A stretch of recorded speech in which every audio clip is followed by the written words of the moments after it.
असम में कोकराझाड़ समेत कुछ अन्य जिलों में व्यापक गुष्ठीय हिंसा के बाद देश के विभिन्न हिस्सों में अफवाहों का जो दौर चला और उसके दुष्परिणाम स्वरूप पूर्वोत्तर के लोगों को जिस तरह निशाना बनाया गया, उससे आंतरिक सुरक्षा का कमज़ोर ढांचा फिर सामने आया।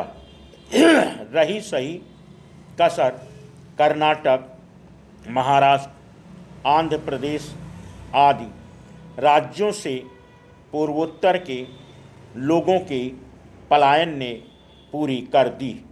यह पलायन आंतरिक सुरक्षा के मोर्चे पर केंद्र सरकार की नाकामी को उजागर करता है। इससे अधिक शर्मनाक और क्या होगा कि देश के एक हिस्से में उभरे सांप्रदायिक तनाव की प्रतिक्रिया देश के अलग अलग हिस्सों में व्यक्त की जाए और राज्य सरकारों के साथ साथ केंद्रीय सत्ता इस पर अंकुश लगाने में अक्षम साबित हो। यह राष्ट्रीय शर्म का विषय है कि पूर्वोत्तर के लोगों को अलग अलग राज्यों में निशाना बनाया जा रहा है और इसके चलते वह अपने घरों की ओर भाग रहे हैं। इस मामले में पहला दोष असम सरकार का है, जो अपने यहाँ भड़की हिंसा पर रोक लगाने में असफल साबित हुई। असम सरकार की नाकामी को ढकने का प्रयास केंद्रीय सत्ता ने किया।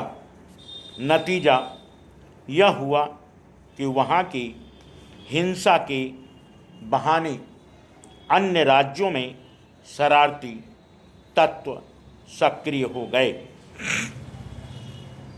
चूँकि असम में कांग्रेस की ही सरकार है, इसलिए केंद्रीय सत्ता ने न तो वहाँ भड़की हिंसा के बुनियादी कारणों की तह में जाने की कोशिश की और न ही यह देखने समझने की कि राज्य सरकार अपने दायित्वों का सही तरह पालन कर रही है या नहीं।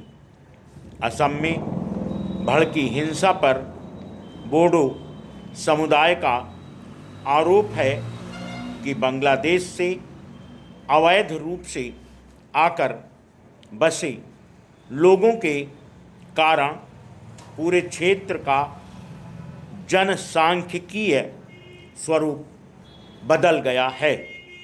बोडो समुदाय की नाराज़गी का एक कारण यह भी है कि 1985 में राजीव गांधी सरकार द्वारा किए गए समझौते को पूरी तरह लागू नहीं किया गया।